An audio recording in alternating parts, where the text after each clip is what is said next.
So, nagkaroon ng landslide last October, I think 24 yun or 25. So, nagpunta yung team namin doon to assess the situation. And then, may dalawang missing na kids na namin natira. Tumatak sa akin na dalawang kwento kasi is the one na isang aso ng team na si Genos nakahanap ng patay. Namatay na yung tao pero nahanap niya for the closure of the families. For some...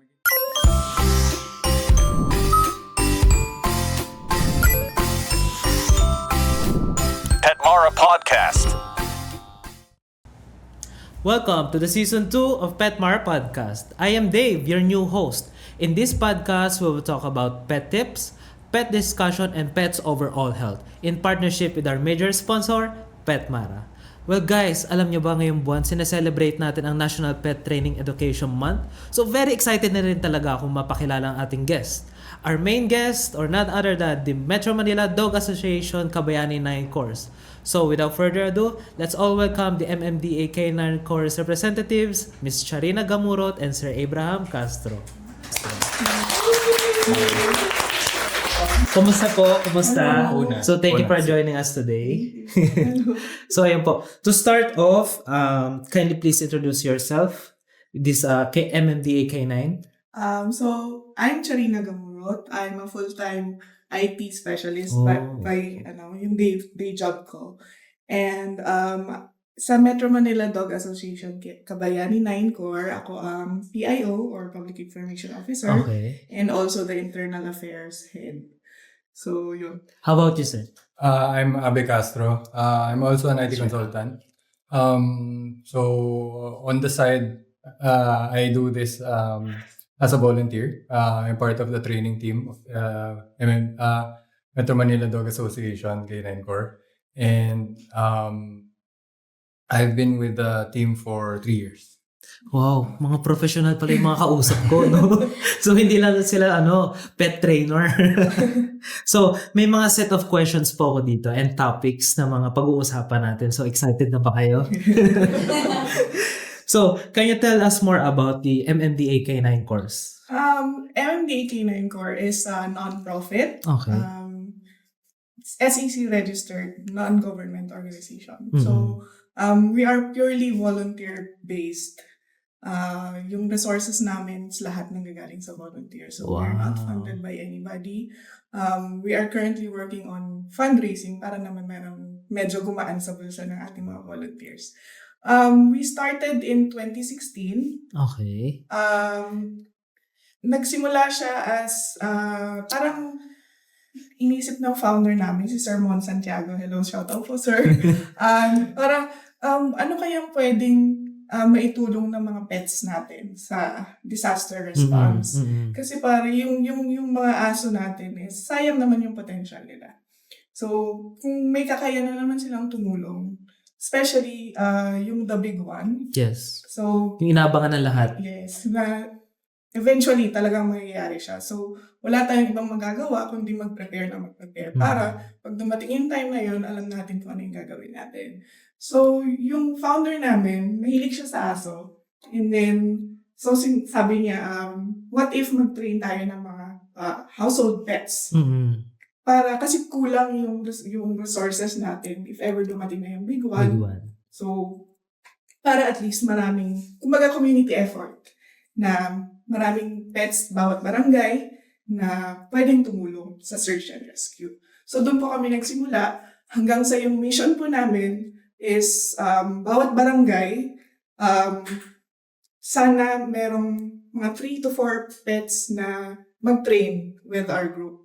Yung iba, nagtutuloy na mag-volunteer. So, ang plan is for every household to be disaster ready and yung mga volunteers to be deployment ready sa disasters. Ang ganda po ng advocacy nyo, no? Para ready ang lahat. Follow-up question ko lang po, no? What motivates you para makasama sa ganitong organization? For me personally, yung sense of public service or community service, yung magkaroon ng purpose within the community. Mm-hmm. Yun mostly yung sa akin. Kaya naman, sir? Sa akin, in the same light, parang it's my way of giving back. Yes. with, what I have, ganun. And then kasi for my dog to also, kasi they only have so many years, diba? Para at least their being here also has purpose. So, kayo po ba, matanong lang, nagbe-breed din po ba kayo? Ay, Hindi. Talaga nag-aalaga lang. Tapos nagte-train ng mga dogs. Dito naman tayo sa community impact. So, lahat ba ng mga aso, any breed, pwede natin masama sa ganitong organization? Or maturuan ng ganitong pag ginagawa ng search and rescue? before, itinatanggap namin any breed. Mm. Kaso parang over time, during trainings, meron talagang breed na Specific. hindi kakayanin. Okay. So for example, yung mga stub-nosed na mga aso, hindi nila kaya yun kasi kailangan ng stamina with search and rescue work. So kahit gaano ka gusto natin or kahit gaano ka eager yung volunteer, kung hindi kakayanin ng aso, kawawa rin yung dog.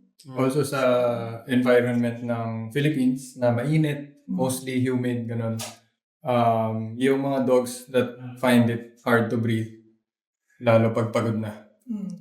Yung paghanap ng tao kasi yung paggamit nila ng ilong, very stressful sa kanila yun. So after, Yes. pagod talaga sila. O parang So, sa paggamit nila ng ilong, twice sa human eh. yes.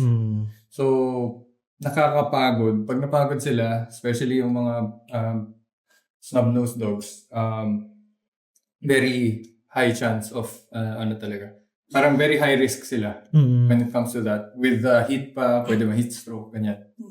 Can you walk us through the process ng training ng K9? So, gaano ba ito katagal?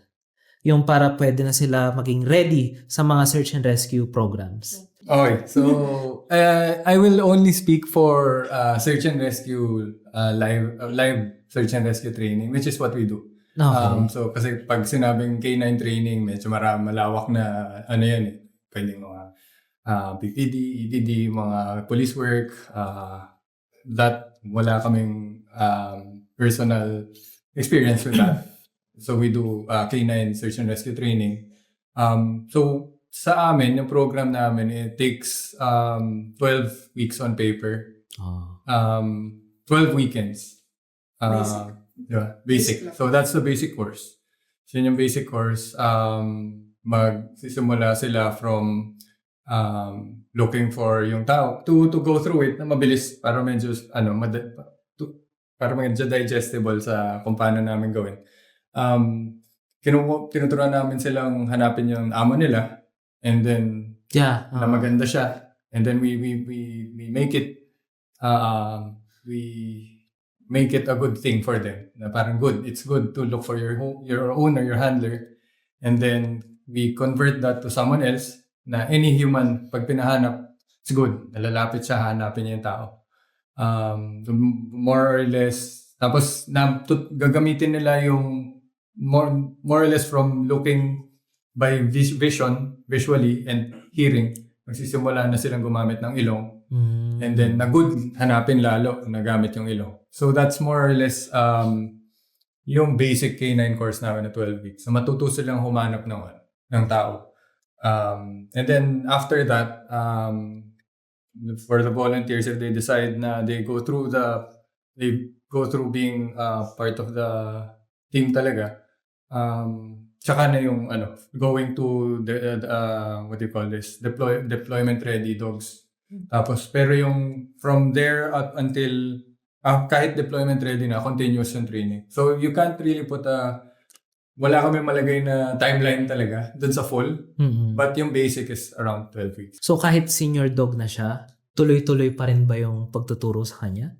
Pag senior dog, ina-assess naman kung makaka-work pa. Yes. Hanggat kaya ng aso. Kung kaya ng aso and okay pa, no health risk for him or her, pinapayagan naman. Even if, kunwari sa deployment, sabihin natin hindi kaya siguro. But yung sa trainings, masaya sa kanila yun eh. And of course, syempre, tuturuan din yung handler, no? Kung paano yung proper way dito sa pag-search and rescue. Actually, yun yung mas namin, na yung handler yung tuturuan. Kasi, ang dog, sumusunod lang din naman sila tsaka, sad to say, hindi naman ganun kahaba yung buhay Yes. nila. So, kapag nagkaroon ng another dog, at least marunong na yung handler. So, kahit hindi na siya part ng volunteer group namin, kung marunong na siya magturo, pwede pa siya makatulong sa community. Okay.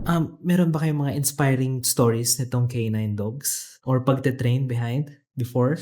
Siguro ako, yung latest na deployment namin was in Talisay last October. Batangas. Yes, for Bagyong Christine. Okay. So, nagkaroon ng landslide last October, I think 24 yun or 25. So, nagpunta yung team namin doon to assess the situation. And then, may dalawang missing na kids na lang yung natira. Hindi na nila mahanap. So, nagpunta kami doon to help. And inabot kami ng 2 days. Wow. Just para lang Mahanap. provide ng closure sa family. So, good thing naman at nakatulong kami doon. Kaya sir? Sa akin, yung tumatak sa akin na dalawang kwento kasi is the one na yung juniors pa kami nung nagsa-start kami mag-train, yung isang asa ng team na si Jenos nakahanap ng anong tawag yun? Nakahanap ng tao na although na past na siya, patay. Namatay na yung tao, pero nahanap niya for the closure of the families for sa Maguindanao and Bukidnon. So, yun, that was in 2022. Pa lang kami. Nagsa-start pa lang kami mag-training. And then, yung sa Turkey, yung si Proteo, parang namatay siya dun sa Turkey. Pero, nung pinakita kong ilan na yung tao na hanap niya, parang hands off. So, share ko lang, no? Kasi way back before, yun nga, nabanggit ko sa inyo kanina, sa may UP Diliman, meron doon parang training sa amin, sa mga handlers, sa parang search and rescue. So, basic muna is tatawagin namin yung dog from afar. Yes. Yes. So, parang nasa Talahiban pala kami nun eh. Tapos, tatawagin namin para mag-earn siguro yung namin, yung trust, tsaka yung sense din ng dog namin, yung hearing nila. Ganon. Tapos, nagano rin kami kung paano namin masanay yung mga dogs na hindi maging aggressive sa iba. Ganon. So, mga disaster po, ano yung mga specialized roles nila na pinaghahandaan? Sa disaster, well, one, yung paghanap doon sa tao. Like, using their nose to look for people na wala, na pag binitaw sila, alam nila na maghahanap sila ng amoy ng buhay na tao. Paano yun, sir? Ano yung nagiging reference sila na may hahanapin silang tao? May same scent ba silang aamuyin? Yung May sample ba or object, something? pag yung live kasi na tao, more or less medyo similar yung amoy natin lahat na ini-emit. May scents, I don't know, pheromones, may body heat, gano'n. Yung skin natin na dead skin cells na nalalaglag, may naiiwan rin doon. So yun, yung the sum of all that more or less na napipick up nila. Pag napick up nila, tutumpok na sila wherever yung pinaka-source na nahahanap or na pinanggagalingan nun for them. So yun yung one, yun yung parang main na tinitrain talaga natin na for them to do, yung main work na tinuturo. But at the same time, tinuturuan rin namin sila na maging mas stable with regards to yung mga distractions.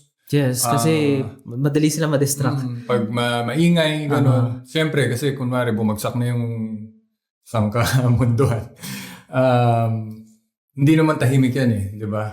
Maraming gulo, maraming ingay, maraming nasusunog, may mga So, sa disaster, let's say, or sa landslide, may nag-ooperate, may mga machinery, may mga truck, may mga gumagalaw.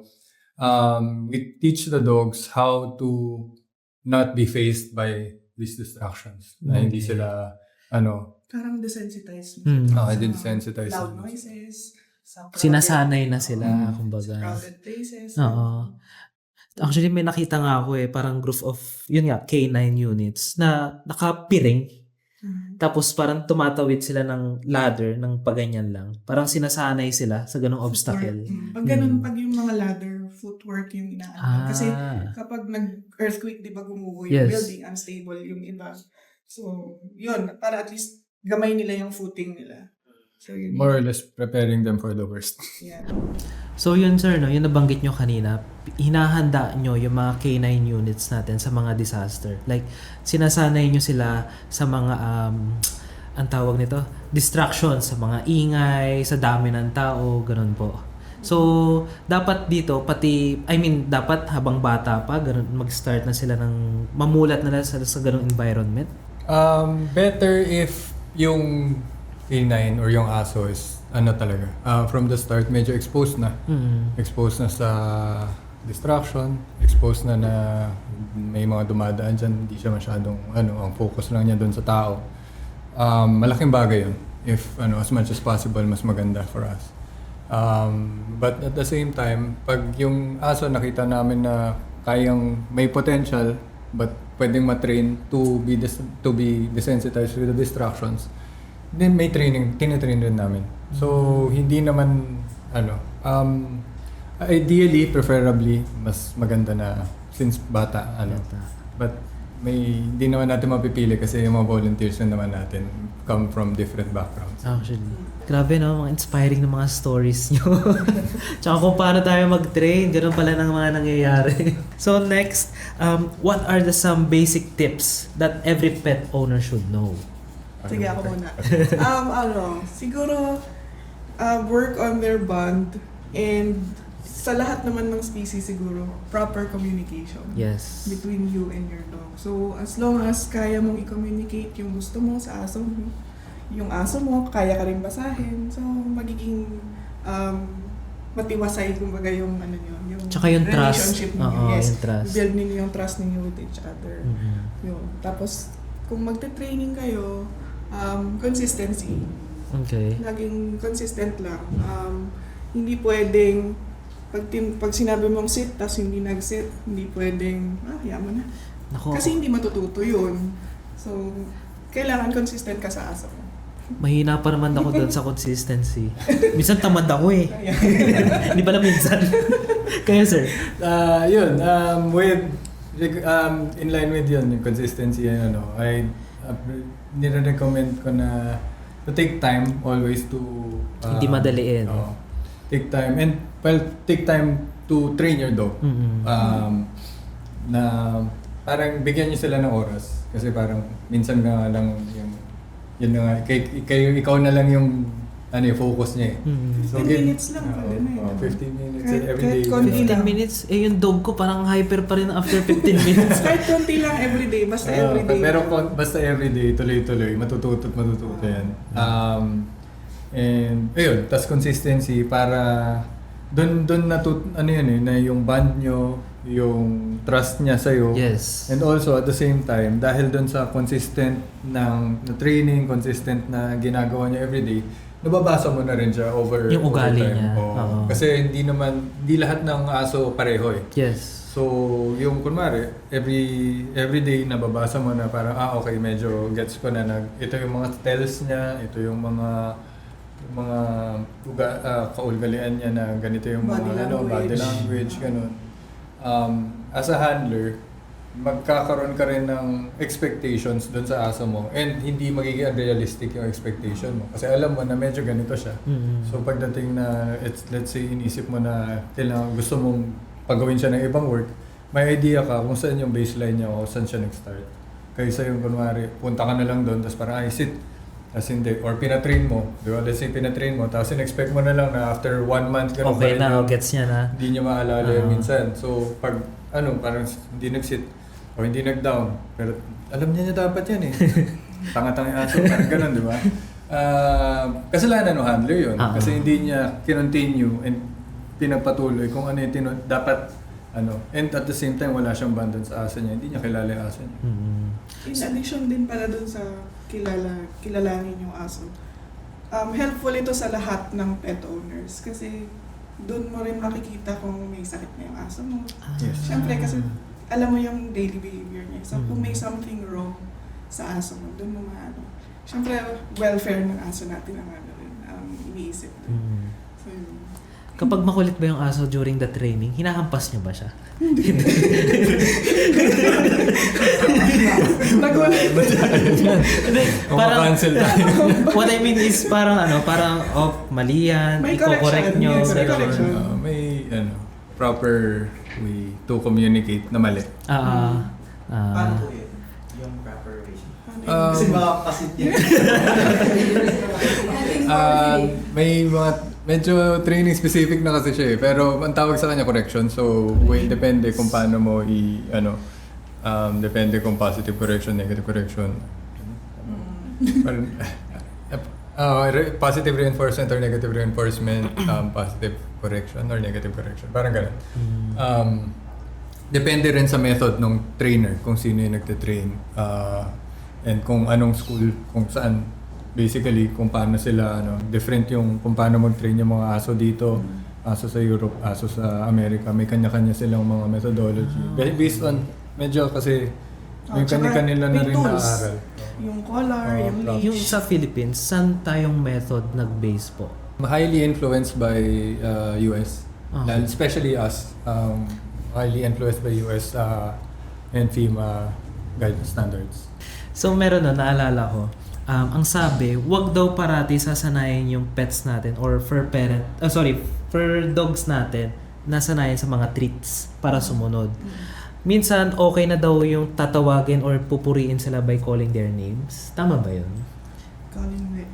Um, Not names, pero eventually kasi with search and rescue, first, pinalalabas natin kung saan siya may drive. So, it's either food or bowl or toy or whatever. Okay. Pero eventually, dapat matuto sila na kahit wala Walang- yung mga physical rewards na yun. Praise na lang talaga.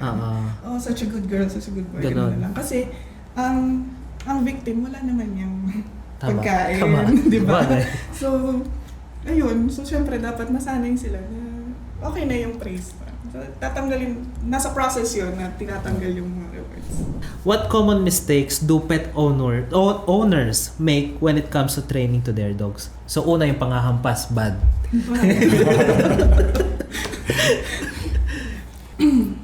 Complacency siguro.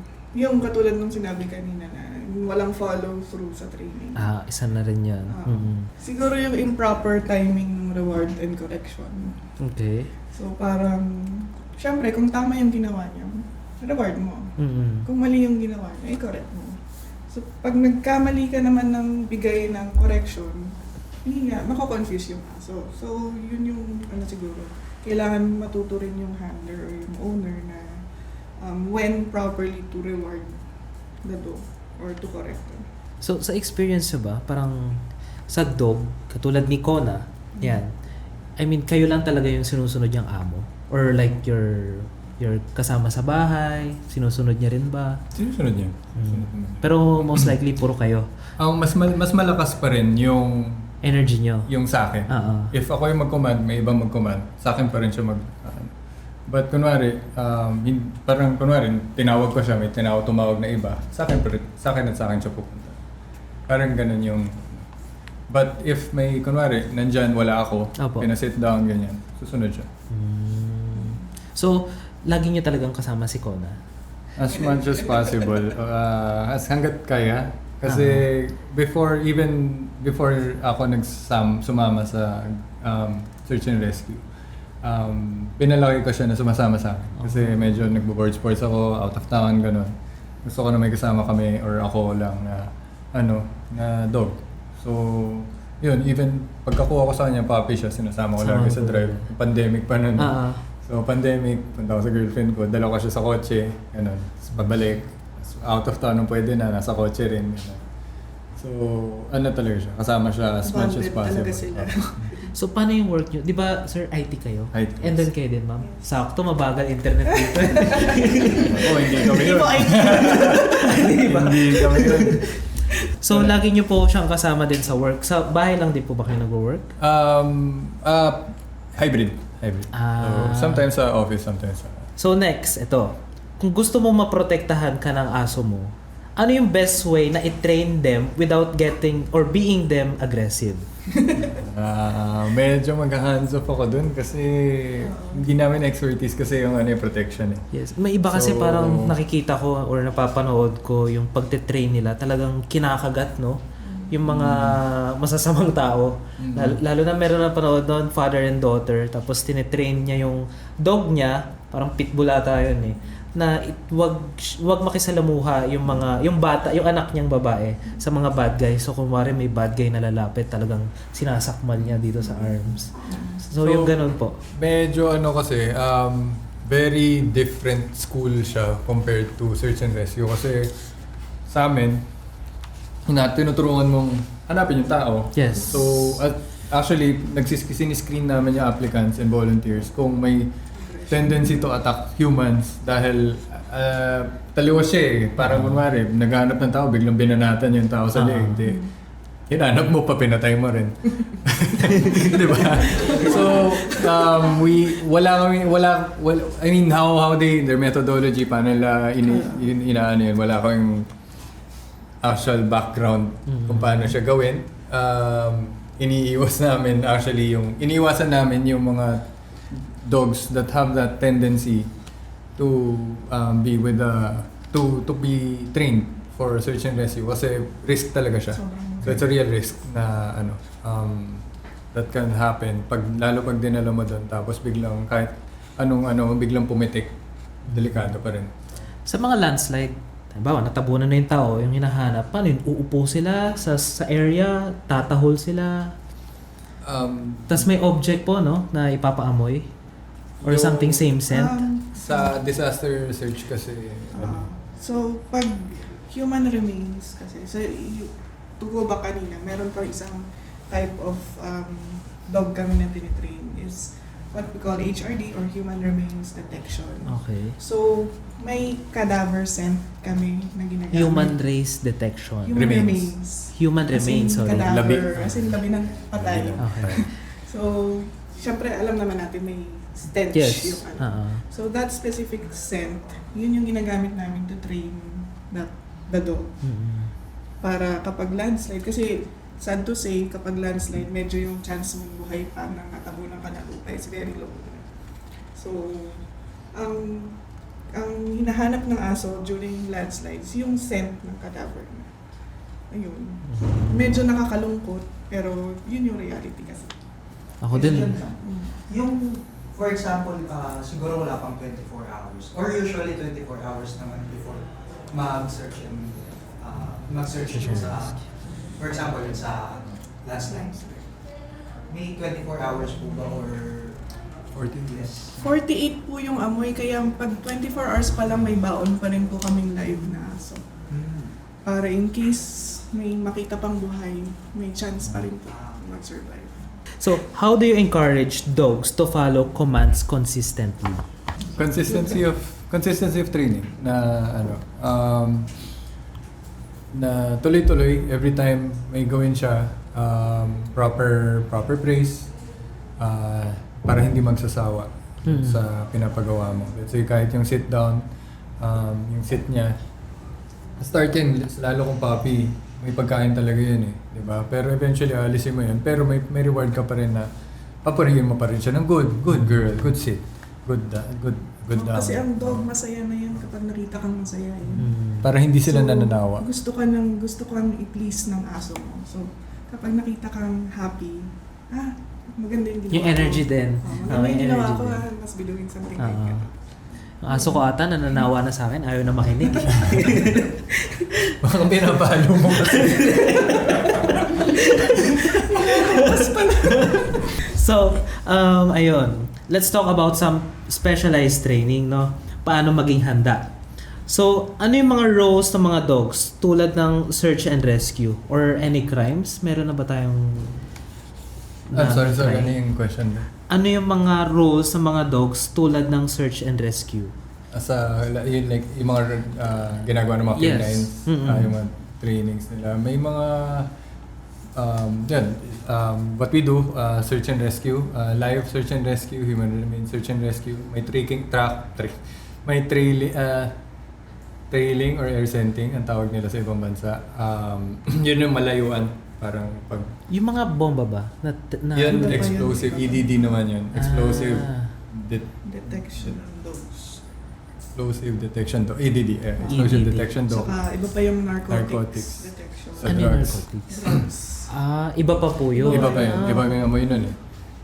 Explosive, personal protection. Meron rin yung parang ano yun, yung sa army na combat tracking, man trailing, ganun. Iba-iba pala. Would like to note din na kapag ang isang dog specialized or trained in one field, dun lang talaga siya. Hindi pwede siya sabay-sabay. Okay. I'm not sure dun sa ibang disiplina. Yes. Kasi baka meron silang overlaps na meron pwede, may hindi. But lalo sa live search and rescue, as much as possible kung live search and rescue, live na tao talaga hinahanap.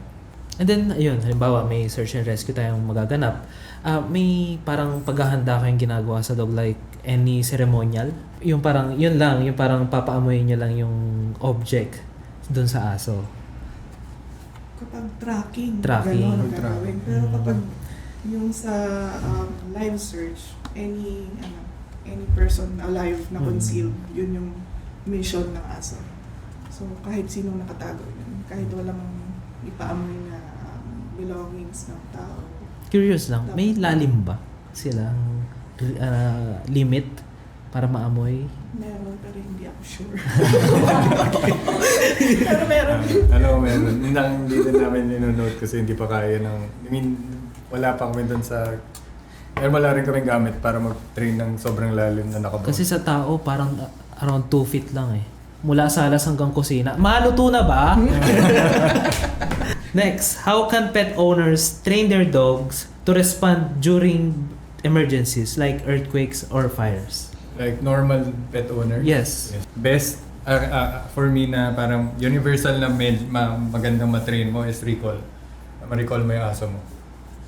Any emergency, any time na may danger surrounding you, pag magalakas ang recall ng aso, babalik siya sa'yo at babalik. So, let's say may fire, may bumagsak na hindi mo alam nasan siya. Pag ni-recall mo, maghahanap siya ng paraan para bumalik sa'yo. So, magkaka-way ka to find them. Or baka siya pa yung makahanap sa'yo kung ikaw yung nawawala. So, yun yung, for me, very useful na i-train sa aso. Parang movie pala, no? Kayo, ma'am? Siguro, parang yung sinabi kanina na desensitization sa stress environment. Kasi hindi mo alam kung baka sad to say, yung ibang aso na kinakabahan sa mga ganyan na cardiac arrest. So kapag sanay naman yung aso mo sa maiingay or sa stressful environments, may chance naman na bigyan natin siya ng chance na mag-survive. Ganun pala, no? Madaming preparations, tsaka different group or method sa pag-train ng aso. May go bag din dapat sila. Talaga? May go bag din yung mga aso. Kasi syempre, pets mo yan, family sila. So, paghahandaan mo rin yung food nila, yung food Tama, supply, sabagay. yung possible na medications nila. So yun, before we wrap these things up, final advice lang sa ating mga listeners. So last is, what's your advice to pet owners who are just starting their dog training journey? Hindi yun gusto ko sinabi ko kanina eh. Yung be patient with your dog. Consistent. Yes. Be patient, have consistency in training. Don't impose unrealistic expectations with them, and basahin nyo siya how they are right now and then work from there. Parang patience lang din, no, sa pagturo sa kanila. So in any discipline yan, di lang sa search and rescue. Like even dun sa basic commands, I think it still applies. Yung mga aggressive bang dog, pwede pa natin maturuan. Kaya naman. Pag medyo matanda, kaya pa rin, mas matagal mo lang talagang sisipagin. Nasa may-ari yun eh. So yun rin na lagi na sinasabi. So in line with that, kasi yung sa namin, we actually, yung focus namin nga is training the trainers. Gano'n. So parang mas yung stress namin, yung kung paano matuto yung owners na maging patient. Huwag kang huwag mong pilitin kung hindi pa kaya or Wag madaliin. Or wag mong pagalitan lagi. Ah. Kung hindi pa niya nagigets kung ano, pero mali rin pala sinasabi mo. Ganun. Kasi parang bata yan, yung pag pinapagalitan mo, parang ayaw din sumunod eh. Depende. Depende nga sa aso. Kayo ma'am? Siguro, be the leader your dog needs you to be. Kasi yung aso mo will look up to you for leadership. So, kung maayos yung communication, yung maayos mong naipaparating sa aso mo, kung anong gusto mong mangyari, magiging okay yung ano yun. Tsaka yung respect. Oo. So, how can our listeners more about the MMDA K9 course in your work po? They can follow us po on Facebook. Our name is MMDA K9 Core. Official MMDA K9 Core yung URL niya. Tapos, also our Instagram is MMDA K9 Core PH. So, yun. Ayun. Thank you so much po. Sige, mahabol na tanong. Pwede bang ma-train yung ibang pets? What do you mean? Cat? Yeah, pwede Kitten. kaya. Pag-cat, hindi na siya cater. Hindi na K9. May ganun po ba Pero sa iba? possible. Hindi Hindi ko namin alam. siya expertise. Hindi namin alam. Pero, Baka may grupo. ako kasi may cat ako, pero kung sino yung nagpapakain sa kanila, yun talaga yung hinahanap nila. So, any questions sa mga Petmara viewers and our team, Petmara? Baka may mga tanong po tayo. Bale sa team, doon po sa ano nyo, sa org mo, ilan po yung parang talagang inyong like dogs? Currently, we have 28 volunteers, each with one dog. Pero yung inyo po talaga wala. Anong what do you mean Like, amin? yung sa inyo po talaga org, mga personal. Lahat yun personal dogs. Kasi ang organization namin is tinitrain yung household pets. Di ba yun yung mission namin? So itong mga aso namin, pets talaga sila. Hindi sila acquired for work, for search work. So yung modules ng training is tailor-made sa pets. Question po, ilang months yung dog bago i-train po? Ilang months yung dapat yung age nila. Sa sa ano kasi yung normal training is as early as 6 weeks pwede na.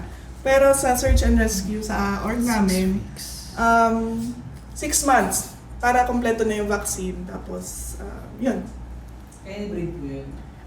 Preferably working line, Aspins, pero yung mga breaky, Brachycephalic.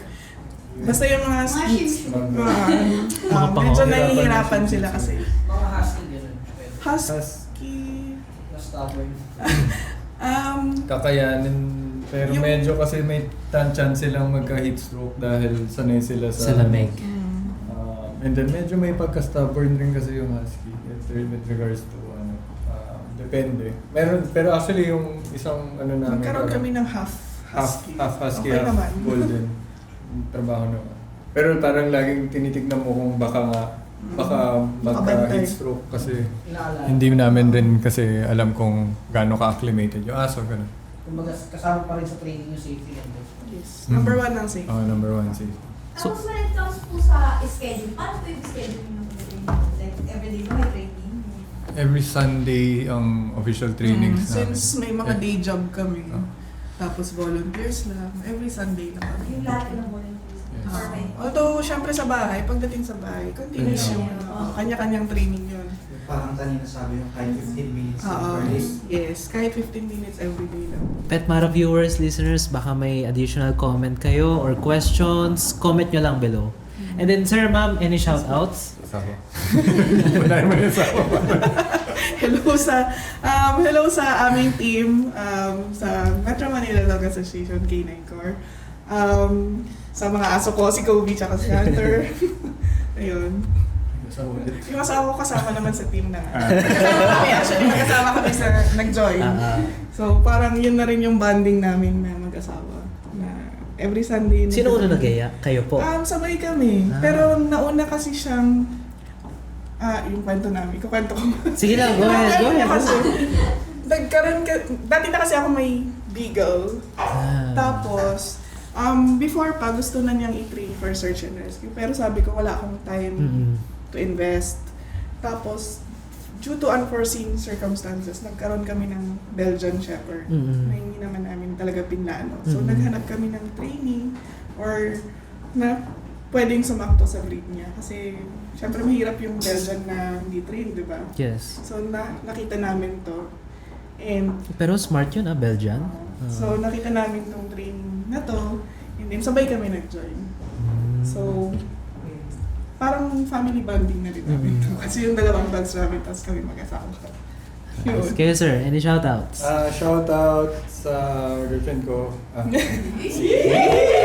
Fiancé! Fiancé! Magandang umaga po!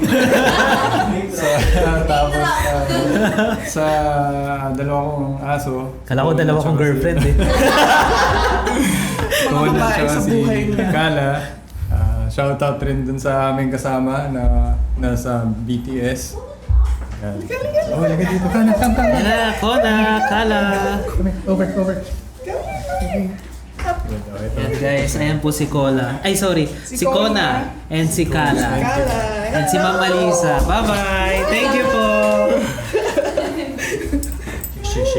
Share baby.